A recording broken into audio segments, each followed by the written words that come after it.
FA Cup Final. En attendant les joueurs, eh bien on chante l'hymne de la coupe, Abide with me, fast falls the eventide.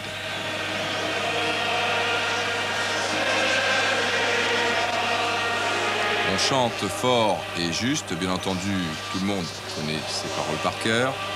Il y a des petits malins, ils ont repéré la caméra. Bonjour papa, bonjour maman. Si vous avez des trous de mémoire comme cette charmante dame sur la gauche, pas de problème. Page 2 du programme, il y a les paroles. Ils sont 99 998 à chanter pendant 3 minutes, car évidemment... Et ces deux messieurs d'Everton ont du mal à ouvrir leur mâchoire, mais qu'ils soient de Manchester, comme ce gentil barbu, d'Everton ou tout simplement spectateur neutre, tout le monde chante la sacro-sainte chanson Abide with me.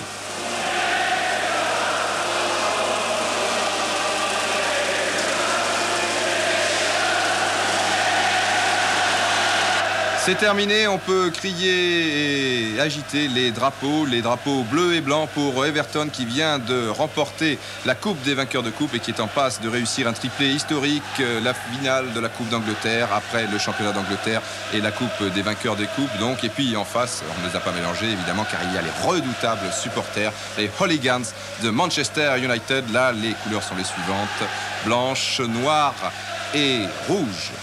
Même si l'on possède une très grosse expérience, comme c'est le cas en général pour les joueurs de Manchester et d'Everton, lorsque l'on se trouve dans le couloir à quelques mètres de la pelouse, eh bien, on a la chair de poule. La FA Cup, c'est quelque chose de très particulier pour les joueurs britanniques. C'est Tottenham Hotspur qui détient le record pour l'instant avec 7 victoires, mais Manchester n'est pas loin avec 5 victoires et a donc l'occasion cet après-midi de se rapprocher un peu. C'est la 105e finale de l'histoire et évidemment il s'en est passé des choses. Personne par exemple n'a oublié Wembley envahi à la fin d'un match. C'était le temps où les supporters étaient des seigneurs, des gentlemen. C'était le temps du cinéma muet. C'est bien loin tout ça. Sa Majesté, le roi George VI, avant la finale de 1937, Blackburn Olympics avec des petits shorts, Queen's Park Football Club, quel chic.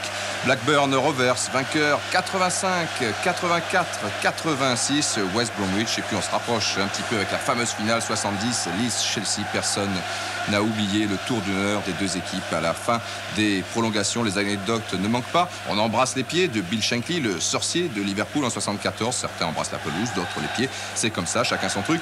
Il n'y avait jamais eu une telle finale, Arsenal-Manchester en 79. Et évidemment, on a édité un livre pour célébrer ces 100 finales. La 100e, c'était les jaunes d'Arsenal contre les bleus de West Ham. Mais aujourd'hui, attention, c'est la 105e avec les rouges de Manchester United et les blancs d'Everton. Enfin, ils seront bientôt en bleu. Les rouges contre les bleus. Blue eyes, baby's got blue eyes. Et oui, Elton John et Watford, c'était l'année dernière, précisément contre cette équipe d'Everton qui l'avait emporté 2-0. Everton, cette année, pour se qualifier en finale, a éliminé Leeds, Doncaster, Telford, Ipswich en quart de finale et mon cher Duke en demi-finale, Luton. Un tirage au sort quand même relativement favorable. Plus difficile pour Manchester United qui, dans le même temps, a battu Bournemouth 3-0, Coventry 2-1, Blackburn 2-0, West Ham, une équipe de première division, en quart de finale 4-2, et puis la fameuse demi-finale, 2 buts partout contre Liverpool. Il a fallu rejouer ce match et finalement 2-1 à Main Road. Voilà, vous savez tout, ou presque. Évidemment, il faut vous donner la composition des deux équipes. Alors pour Everton, c'est la même formation qui a remporté la Coupe des vainqueurs des coupes. Dans les buts, Southall, Stevens, Vandenhout. Pour les arrières latéraux, Radcliffe, Monfield, arrière centraux, Reid, Steven, Sharp, Gray, Braswell, Sheedy, le manager, Howard Kendall et le substitute, c'est-à-dire le remplaçant Harper. Il n'y a qu'un remplaçant en Angleterre, pas deux comme chez nous. Monsieur le Duke, quand vous aurez terminé. Quand vous en aurez terminé avec le trio d'arbitres, j'enchaînerai avec Manchester. Voilà, Bailey, Gidman, Albiston, Whiteside qui jouera au poste de milieu de terrain, Matt Gratt, Moran qui a finalement remplacé Hogg au dernier moment, le capitaine Robson, Strachan, Hughes, Stapleton, etc., etc. Les deux capitaines à gauche, Robson pour Manchester United, Radcliffe pour Everton. Messieurs, s'il vous plaît, pour la photo. Voilà, le petit oiseau va sortir. Et le petit oiseau n'est pas sorti. Alors on remet ça. Il a le sourire, Robson. Et tout d'un coup, le masque tombe sur Wembley. On observe 1 minute de silence. Personne n'a oublié la tragédie du stade de Bradford le 11 mai 1985 contre Lincoln City, Bradford célèbre la montée en Division 2 pour la première fois depuis 1937. Soudain, l'horreur. En quelques minutes, le feu ravage la tribune principale. 53 morts, 211 blessés, dont 72 avec des blessures très graves.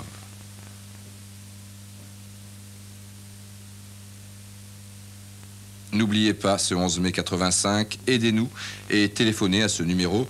Dans ce genre d'épreuve, le peuple anglais est sans doute l'un des plus solidaires au monde. L'histoire est là pour le rappeler. Il ne faut donc pas s'étonner que l'on ait pour l'instant dépassé le milliard de centimes en faveur des victimes. Et nous n'en resterons sans doute pas là. En première mi-temps, Manchester United joue sur la gauche de votre écran en maillot rouge donc. Et ici, c'est un coup franc de Moran. On joue depuis 3 minutes. Déviation de la tête de Stapleton pour Whiteside qui lève le pied un peu haut et qui blesse au passage Southall. Mais cela ne sera pas trop grave. Monsieur Willis vient aux nouvelles. Non, ça va aller. Et d'ailleurs, on voit au ralenti que Whiteside joue le ballon. Il ne met pas vraiment la semelle et c'est même Southall qui le bouscule un petit peu. Southall qui a été élu meilleur joueur de l'année. C'est également le gardien de but de l'équipe de Galles. Attention aux touches de l'arrière droit, Gary Stevens. Celle-ci n'était pas impressionnante. Vous allez voir la suivante lorsqu'on approche de la surface de réparation. Comme cela, eh bien, Stevens cherche quelqu'un au premier poteau, pratiquement sans élan, car il y a une publicité, que voulez-vous. C'est ainsi, même en Angleterre, et c'est quasiment un corner, finalement une sortie de Bailey et une reprise de Peter Reid, et c'est le poteau qui renvoie alors que Bailey et Gilman, qui étaient revenus sur la ligne, étaient battus. Pas de chance pour Peter Reid, déjà il ne marque pas souvent des buts. L'occasion était belle en finale de la Coupe d'Angleterre. Cela aurait été sans doute son plus beau souvenir de footballeur, une belle reprise. Et donc Gilman battu et Bailey. N'en parlons pas. Manchester va quand même dominer en ce début de partie avec Strachan pour Whiteside. Moran directement pour les attaquants, ne passe pas souvent par les milieux de terrain dans ce genre d'action. Gilman, et là une pichenette, un centre qui trompe Southall, et heureusement pour Everton que Hughes et Stapleton n'y aient pas cru. En tout cas, c'était remarquablement et finement joué de la part de l'arrière droit John Gilman. Everton, vous le savez, en est à son 71e match officiel, alors ce n'est pas très évident et Manchester en profite. Ici, Strachan est battu de la tête. Braswell pour Sharp. Red et une faute de Stevens, ballon contré par le genou de Jesper Olsen. Ça repart très très vite. Regardez cette contre-attaque à 100 à l'heure avec Olsen qui a ouvert sur Albiston. Appel de balle de Hughes qui est parti à la limite du hors-jeu et qui n'a pas vu en retrait Whiteside. Remarquez, cela n'était pas très évident. Et toujours Peter Reid, le milieu de terrain défensif, l'homme aux 3 poumons d'Everton qui a pu écarter le danger. Match tout de même relativement équilibré. Ici, en gros plan, l'attaque de Manchester avec Stapleton et la défense d'Everton, c'est-à-dire qu'il y a un dégagement du gardien de but de Manchester et les cadreurs de la BBC anticipent toujours très bien puisque c'est précisément Stapleton qui a dévié ce ballon pour Strachan. Il y avait du monde à droite, on repart vers la gauche. Stapleton, Olsen, appel de balle d'Albiston. Olsen préfère revenir au centre avec une feinte de 1-2 entre Stapleton et Whiteside. Il y avait une main mais c'est involontaire. On laisse jouer, attention au légendaire tir britannique. Non, là c'est complètement raté. Il faut dire qu'il était sur son mauvais pied. Robson, il a perdu au passage son brassard.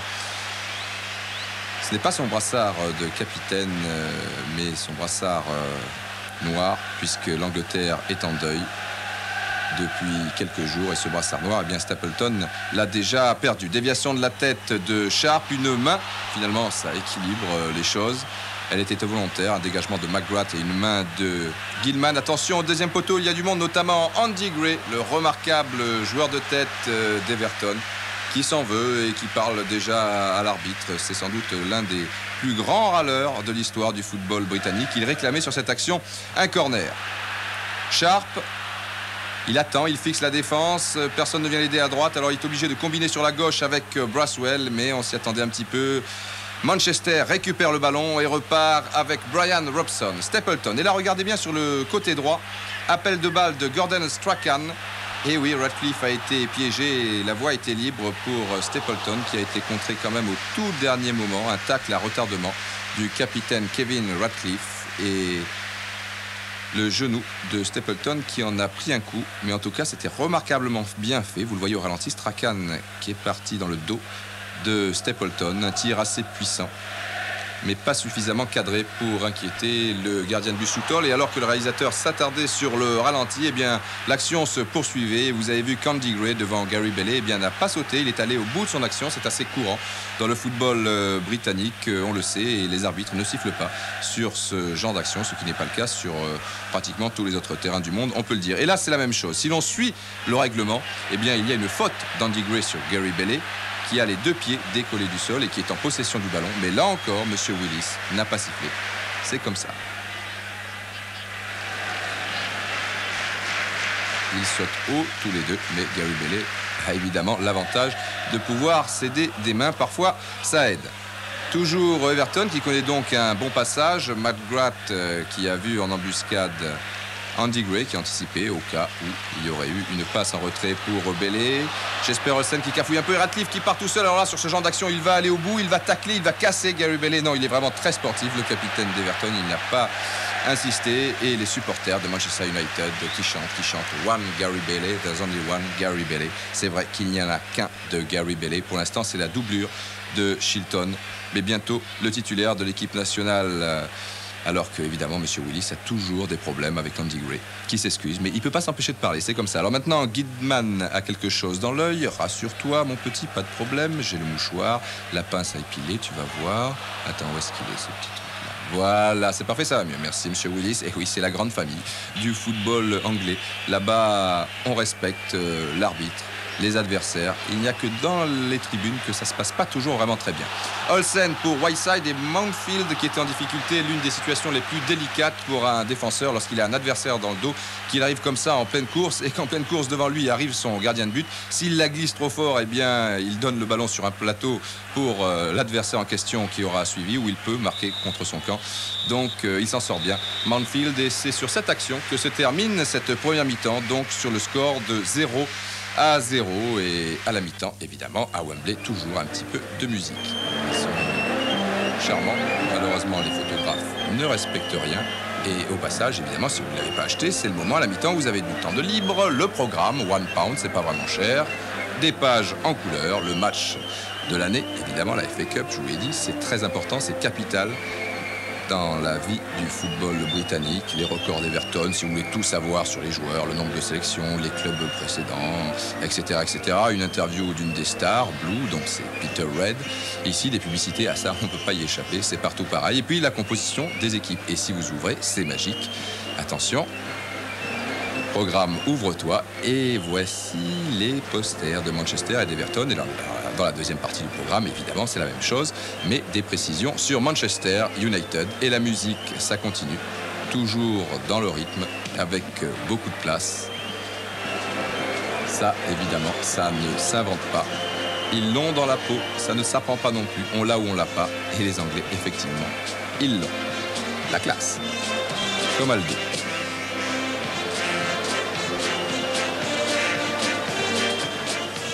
C'est terminé. Monsieur Stanley Roos expliquait à sa compagne les subtilités du hors-jeu. En 30 ans, il n'y a toujours pas réussi. L'ancien président de la FIFA, c'est pas grave. Everton retrouve la pelouse. Les artistes du ballon rond succèdent donc aux artistes de la musica. Et Manchester est sur la droite de votre écran et repart très très fort maintenant avec Whiteside qui a transmis à Stapleton. Hughes qui donne très intelligemment à Robson, mais là le ballon était un peu haut. Mais il a déjà réussi ce genre d'exploit. Le capitaine de Manchester, et vous voyez, il s'en veut quelque peu. Maintenant, un coup franc pour Everton. Il n'y a pas de temps mort dans cette partie. On va très rapidement d'un côté à un autre. Le réalisateur s'est attardé sur Andy Gray et Moran. Une fois de plus, il a eu le flair puisque le ballon est arrivé sur la tête de ces deux joueurs. Peter Reid qui continue, qui enchaîne bien avec Stevens, qui glisse un petit peu. Ce n'est pas bien grave car il va récupérer le ballon. Et comme Peter Reid a poursuivi son action, ce n'est pas terminé pour Everton. Contre favorable devant Albiston. Et une passe en retrait, c'est remarquablement fait pour Andy Gray. Oh là là, une superbe occasion d'ouvrir la marque. Il n'est pas content. C'est vraiment le joueur le plus ronchon que je connaisse avec l'avant-centre de l'équipe de TF1, Hervé Dutu, et l'avant-centre des Globetrotters, Georges Chelon. Ça fait 3 avant-centres. C'est peut-être une coïncidence. Ou alors il faudra étudier le problème. Et là, soyez très attentifs. Attention au centre de votre écran. Regardez le numéro 4 de Manchester et le numéro 8 d'Everton. Voilà, coup de coude entre Whiteside Et Sharp, l'arbitre ne dit rien pour l'instant, on va tirer le coup franc. Non, coup de sifflet, évidemment. Et oui, il n'est pas dupe. Il va tranquillement expliquer à Norman et à Graham la situation. Messieurs, je serai bref. Oui, Whiteside par ici, Sharp. Oui, ne faites pas les innocents. Voilà. Il n'y a jamais eu d'expulsé en sens final. Si vous voulez entrer dans la légende, c'est très simple. Encore 1 ou 2 coups de coude, c'est parfait. Et direction vestiaire. Me suis-je bien fait comprendre? Oui, mais c'est lui qui a commencé, monsieur. Bon, enfin, c'est pas grave. Kendall se fait du souci pour Sharp, qui a le sang chaud. Atkinson, c'est la même chose pour Whiteside, qui est encore très jeune. Il n'a même pas 20 ans. Et Andy Gray, finalement, il va finir par aller faire un tour au vestiaire et entrer dans la légende, car c'est plus fort que lui. C'est pas possible. Ben oui, même ses partenaires le lui disent, Peter Red, mais je peux pas. Il faut que je parle. Enfin, pour l'instant, monsieur Willis s'en sort plutôt bien. Olsen pour Albiston, loin devant. Sur ce genre de ballon, évidemment, les défenseurs se régalent. Et encore loin devant.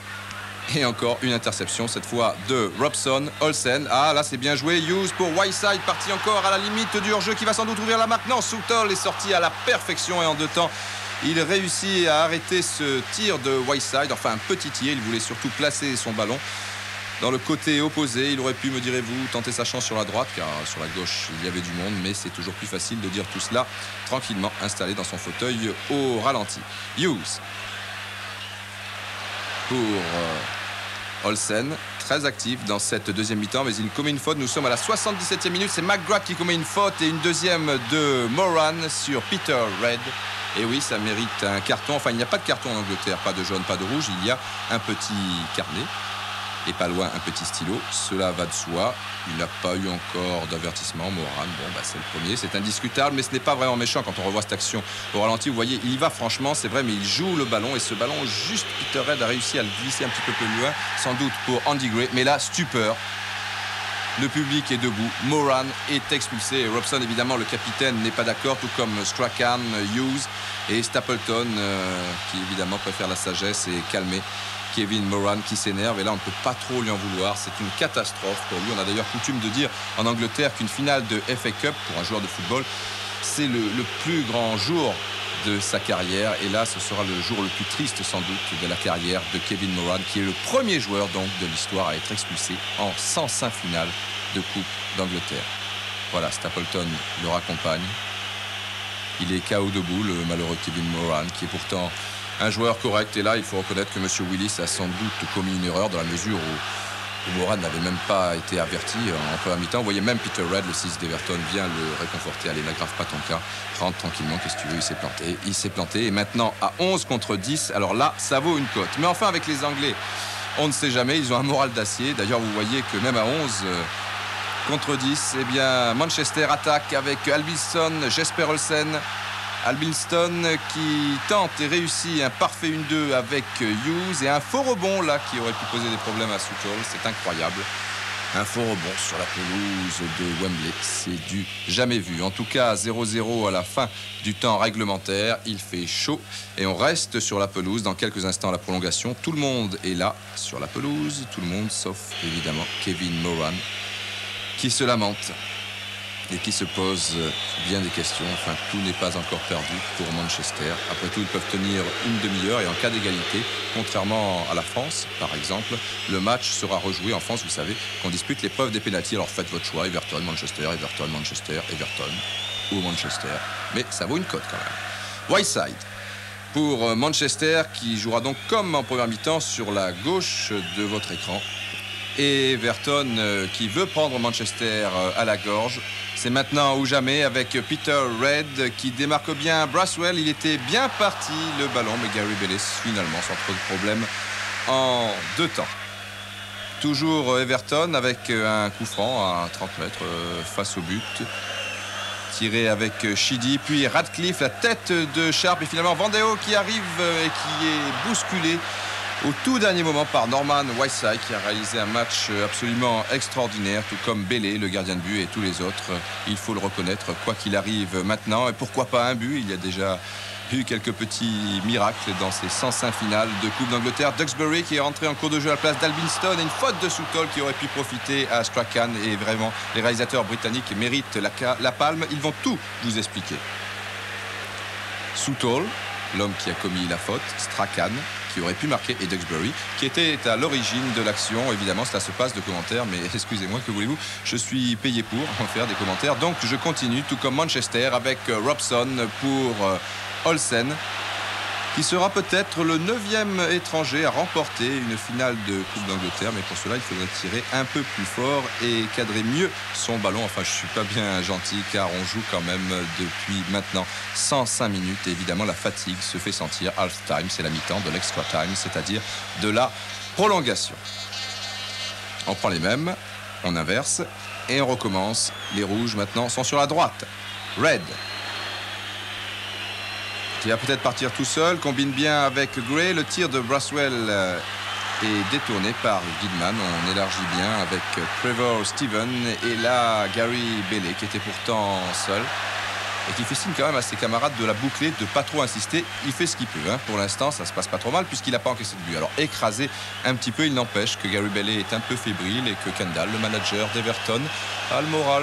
Je le sens bien, ce but, ça devrait pas tarder. Peut-être sur ce corner de Steven. Tête de Robson qui a failli à quelques centimètres près marquer contre son camp. C'est la transversale qui sauve Manchester United. En première mi-temps, vous le savez, c'était le poteau sur un tir de Red qui est bousculé ici par McGrath. Enfin, il n'a pas insisté. Et Robson qui dit à Stapleton, on l'a échappé belle, c'est vrai. Olsen, Manchester qui tente quand même sa chance lorsqu'il en a la possibilité avec Robson qui a baissé les chaussettes et laissé tomber aussi les protèges tibia. Hughes qui a les ressources nécessaires pour accélérer ici et Whiteside. Alors lui, il est KO couché, il n'en peut plus, il a couvert, je vous l'ai dit, des kilomètres. Hughes tient un coup, nous sommes à la 111e minute de cette partie. 4 minutes plus tard, donc 115e, toujours Hughes qui paraît tout frais. Et Whiteside qui maintenant est déchaîné. Il est parti à la limite du hors-jeu. Peut-être une bonne occasion pour Manchester. Strachan est là en soutien. Il fixe bien la défense d'Everton. Whiteside finalement du pied gauche avec effet. Il trompe Southall dans l'ambiance que vous devinez côté gauche. Évidemment, les supporters de Manchester. Et sur le banc, Kevin Moran retrouve le sourire en compagnie de Ron Atkinson. Et oui, Norman Whiteside, l'un des surdoués du football britannique, le plus jeune joueur à avoir disputé une phase finale de Coupe du Monde, c'était en 82, il avait 17 ans et demi en Espagne. Et là, il n'a même pas 20 ans, il donne peut-être la victoire à Manchester United et à Kevin Moran. Allez, ça sera peut-être finalement le plus beau jour de ta vie, ce n'est peut-être pas le cas de Kendall, le manager d'Everton. Attention, monsieur Willis a regardé son chronomètre, nous sommes dans les arrêts de jeu, Bailey va prendre tout son temps pour dégager ce ballon. Allez vous placer devant. Nous sommes à la 122e minute de cette partie, 2 minutes d'arrêt de jeu et c'est terminé. 6e victoire pour Manchester United, la 2e pour Whiteside, la 2e également pour Moran. Ils étaient dans le coup il y a 3 ans, ici Atkinson et les drapeaux qui s'agitent, bien entendu, on s'amuse entre Duxbury et McGrath. Et maintenant, alors après 120 minutes, il faut monter ces escaliers qui n'en finissent plus. Ils auraient quand même pu mettre un ascenseur, mais enfin, quand on a gagné, on se sent des ailes. Dépêchons. Le Duke attend monsieur Brian Robson. Le temps de dire bonjour à tout le monde et je suis à vous, monsieur le Duke. Merci pour le cadeau. Ah, aussi une petite médaille, c'est très gentil. Donc victoire de Manchester United, 1-0, un but et pour tout en 120 minutes de jeu, marqué par Whiteside. Et oui, 10h05 à New York, 11h05 en Jamaïque, 19h05 à Moscou, midi 5 à Rio de Janeiro et 17h05 à Londres, au moment où le pied gauche magique de Whiteside trompe Southall. Un bien joli but. Et encore une finale à sensation. Et regardez maintenant une image encore plus belle. Andy Gray est catastrophé. Il ne réussira jamais dans sa carrière le triplé historique. C'est terminé. C'est vraiment trop dur. Il s'écroule. Et quelqu'un va venir vers lui. Manque de chance, le réalisateur s'attarde sur le public. C'est une erreur, il le sait. Il revient vite vers Andy Gray, que l'on retrouve maintenant avec l'arrière de Manchester, John Gidman. Comme le dit si bien le chanteur Bernard Sauvin, n'oubliez pas que votre victoire, c'est aussi la défaite des autres. Allez, viens, Andy, après tout. Par Peter Shilton.